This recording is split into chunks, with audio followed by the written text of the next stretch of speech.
All right, hello, ladies and gentlemen. So in today's video, we are going to be exploring 4 simple but very effective box step workouts for hikers. Now, the step up on a box is one of the most popular exercises for hikers out there. You know, it's simple, it's effective, it's specific. So many hikers will lean into it.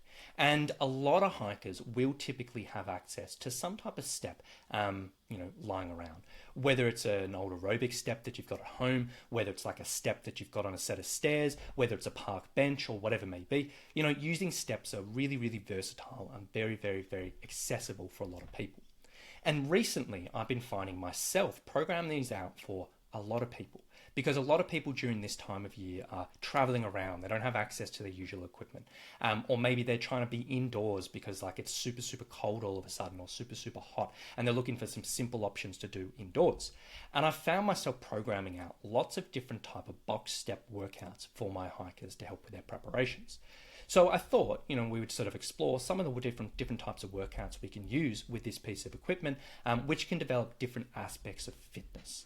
Because the first thing a lot of people may consider with the box step is like, hey, I'm either going to just do a few repetitions here and there and work on strength, or I'm just going to do long sessions where I just step up and down, up and down, up and down, up and down. Those things can work, but with a little bit of creativity, we can shift the emphasis of these sessions a little bit. And you can decide, hey, there are certain things I want to work on for my hiking, certain aspects of fitness that I want to improve. How can I tailor these workouts to help with that? And today I'm going to explore 4 different ways of going about it. And essentially, we're going to talk through how to use a box step workout to build up your strength. So if you do struggle with high steps while hiking, we're going to talk about how to use these sessions to build up your leg endurance. So if you get those burny, shaky, wobbly, jelly legs when you're hiking, we're going to talk about how to improve your balance. So if you are a little bit unstable when you're stepping up and down steep terrain, particularly with a pack. And we're also going to talk about how you can improve your breathing. So if you really do feel like you get super out of breath when you're hiking up steep hills, this can work. So 4 separate workouts to work with this. Now, workout number 1, getting stronger for high steps while hiking. So this is for the type of person who, if you're going up steep climbs or doing big steps, you just don't feel that strength in your legs. You just feel a little bit weak. You just feel like you're going to force yourself up and you're just not in a good rhythm. And sometimes you'll look at other hikers and they'll just be powering up these steps and just step after step after step, just really looking strong. And sometimes we don't quite feel like that. So this workout is for people here, and they're specifically looking at building up strength. Now, for this workout, you will need either a pack, like a backpack and some water bottles or something to load it up, or you will need access to a variety of dumbbells. So either option works fine. Now, it's really simple. First of all, you're going to load up your pack weight or grab a couple of dumbbells, where basically, if you're stepping up and down on the step, you'll feel like a moderate challenge if you're doing about 14 repetitions on each leg. So it's quite a few repetitions. And you feel a bit of a moderate challenge. You feel a bit of burn in the legs or whatever it may be. This, if you haven't done this before, may take a little bit of trial and error initially. So start with a weight, do a few reps and be like, is that super easy? Is that difficult enough? Or whatever it may be. And just do trial and error until you get the right thing. Now, once you've figured out your weight, this is what you're going to do. You're going to do 14 repetitions on each leg of step-ups, up and down, up and down, up and down. Then you're going to do a stretch or a core exercise for 90 seconds, or a combination. You can choose any stretch, you can choose any core exercise, or you can do a combination of both, but for about 90 seconds. And this is your rest period. So you're not just sitting around doing nothing, but this is our rest. Then you're going to add a small amount of extra weight. So this shouldn't take too long. It should take like 30 seconds or something. Just put another couple of water bottles in there, or you grab some couple extra heavier dumbbells or whatever it may be. Add a little bit of weight. Now this time, with the extra weight, you're going to do 12 repetitions on each leg. Then you're going to stretch or do a core exercise for 90 seconds, add some extra weight, and then do 10 repetitions. Then rest, add weight, do 8. Rest, add weight, do 6. Rest, add weight, do 4. And then you're done. So essentially each round, we're just doing a little bit more, and really challenging the strength. Now on top of that, in those rest periods, you're still getting plenty of stretching, you're getting plenty of core, so we can really get a lot done in this amount of time. Now, really important when you're doing this, if you don't have a massive history in strength training, and if this is, you're not super used to doing really heavy weights, then probably when you're getting towards that 6 and 4 repetitions, this doesn't have to be the absolute limit of your strength and your capabilities. You don't have to be like straining, grunting like a power lifter or whatever it may be, but you should feel like it's a decent challenge. So that's number 1. Very simple, but if you want to improve your strength for high steps, that can work out pretty well. Now, the second one is improving breathing on steep elevation.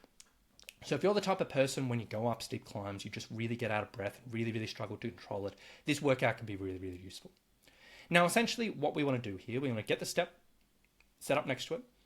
And then basically, before we do anything on the step, we want to do 30 seconds of any exercise which gets us really, really out of breath. So this might be like doing mountain climbers, so going hands and toes and then running the knees into your chest. It might be just high knee running. It might be doing, kettlebell swings, or might be doing some a few jumps or some skipping or anything like that. Really anything that just gets you out of breath and quite huffed and puffed. Then immediately after you've done 30 seconds of that and got your breathing really, really quick, immediately after, without any rest, you're going to go on your step and you're going to do step ups, up and down, up and down, up and down for 4 minutes. Then essentially, once you've done your 4 minutes, then you go back to whatever got you really, really huffed and puffed, do 30 seconds of that, then 4 minutes of step ups. And 1, 2, 1, 2, 1, 2, and repeat this like 4 to 6 times. Now, the key to this exercise, as we're going through, is when you are stepping up and down, so you've got yourself really out of breath, and then you start doing the step-ups, we want to be using this time to concentrate on bringing the breathing back down under control while you are still moving. And ideally, what you want to do is have your breathing super, super high, and then bring it back down to a point where you can breathe in and out through your nose comfortably. And once you hit that stage, you just maintain that for the rest of the step-ups, and then go again. So the key behind this is just getting that control between going super high and controlling it while we are still moving. It's very, very simple, but very effective. Now, workout number 3 are for those who struggle with like leg burn hiking up hills. So if you go up steep hills and you're like, oh my gosh, my legs are super, super burny or super shaky, or even if you get like that jelly legs or whatever it may be, this can work. And this one's probably the most simple one, probably the one that a lot of hikers would just lean to without much thought. But essentially what you want to do here, really, really simple, you're going to load up a pack with a moderate amount of weight. Moderate for you is like, hey, it's not super outrageously heavy. It's not just like a kilo or two. It's not super light, but just something you can kind of feel. Or you can grab a couple of dumbbells. Then all you're going to do is do step ups on your box for 8 minutes. Up and down, up and down, up and down, up and down for 8 minutes. A little bit monotonous, a little bit boring. But, that's what we want. Once you've done your 8 minutes, you're going to rest for 1 to 2 minutes, depending on what you kind of need. And then you're going to repeat this about 3 to 4 times. Very, very simple. The idea behind this is just loading up the legs with a little bit of weight and then just sustaining this and pushing through the burn for 8 minutes. Very, very effective. Now, when you are stepping up and down, I personally like to aim for a pace where you can comfortably breathe in and out through your nose in this workout. So you're doing those 8 minutes at nose breathing pace. So you're just burning out the legs, but not getting outrageously huffed and puffed. And then workout number 4, this is for some people who wants to improve balance while hiking uphill. And if you often find yourself, really off balance or unstable when you climb in steep terrain. And a lot of people complain, hey, when I have a pack on my back, I go up, I take a step, I get a little bit higher, and I kind of just feel like I'm falling over. A lot of people complain about this, and it's a fair enough. This workout will help them. Now, for this workout, what you're going to need is a backpack, and you're going to need either a water bladder, a dry bag, or a big water jug, something like that. And essentially what we want to do is we want to get our water bladder, our bag, our jug, or whatever it may be, and we want to fill it up 3/4 full of water. So this is important. We don't want to fill it completely high. We want it to be 3/4 fill. So essentially what we want is a little bit of slosh in the water. It can move around. It's not fully full, so it's sort of just almost like a brick of weight, but it's moving and sloshing. That's what we want. Then essentially what we're going to do is you're going to set yourself up on the step. Pack on your back with that water bladder or whatever it may be. You're going to do normal step-ups for 4 minutes, just up and down, up and down, up and down for 4 minutes. That should be pretty easy for a lot of people. You may feel a little bit of a slosh and it may be pulling you around, but that should be, pretty decent. Then you're going to rest for 1 minute. Then you're going to basically do side-to-side step-ups. So what these step-ups are, as opposed to just going up and down, up and down, up and down, you're going to start standing on the side of the step. And you're not facing towards the step, but you're facing perpendicular. And then what you're going to do is you're basically just going to step laterally up, other leg up, off, off. Laterally up, other leg up, off, off. And you're going side to side. So essentially we're just getting a bit of lateral movement. Now for this one, you may feel like the balance is a little bit more challenged. First of all, just doing the side-to-side step-ups can be challenging for other people, but also with a little bit of water slosh, that can add some extra challenge there. So do that for 4 minutes.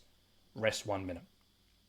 Then this time you're going to do up and over step-ups. So what this involves is when we're doing our step-ups, this time we're facing the step. Instead of going stepping up and then back, up and back, we're going to step up and then go forward again. So we're going to step up and then off, and then turn around, step up, over and off, and then just work with that. So again, it's just sort of changing the movement a little bit instead of just going up and down, but we're actually stepping down forwards, which works out pretty well.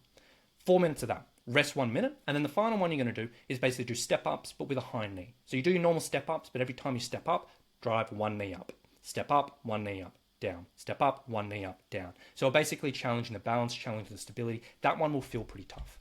Rest 1 minute, then you can repeat this whole sequence about 3 to 4 times. Now, with this particular workout, this can end up being a bit of a challenge, particularly when the fatigue begins to creep up. You may do the first round, you're like, this is super easy, not a problem in the world. But once the legs start getting a little bit tired, once the breathing starts to get a little bit out of control, and then struggling to maintain the balance, it can get a little bit tricky. Now, if you did want to make this harder at any stage, you can add more water and just load it up and use a heavier pack and it's still sloshing around. Or even I've had people take the weight or the water out of their pack and literally just hold it through the workout. So this in itself ends up being just a bit of extra challenge because you won't be able to hold it in one position for, the entire thing. You may hold it at your chest, you may rest it on your shoulder, you may rest it at your belly, you may have it under one arm. And through the workout, you're sort of adjusting where you hold the water. And that in itself can add some extra stability challenge as well. So that's another option for you there. But all in all, these workouts, they're very, very, very simple. Literally all they need is a step or a park bench or something like that. And some of them may need a pack or a dumbbell. But if you are looking for something really, really simple to get you through the holidays, if you're limited on equipment, or if you're just looking for a quick and easy workout to kind of bang out at home or in a local park, this can work out really, really well. So with that being said, I think that's enough from on this video. Hopefully this gives you sparks a few ideas. Hopefully this helps a few people out. And I really do hope you can put this into action and see some good results for your time on the trail.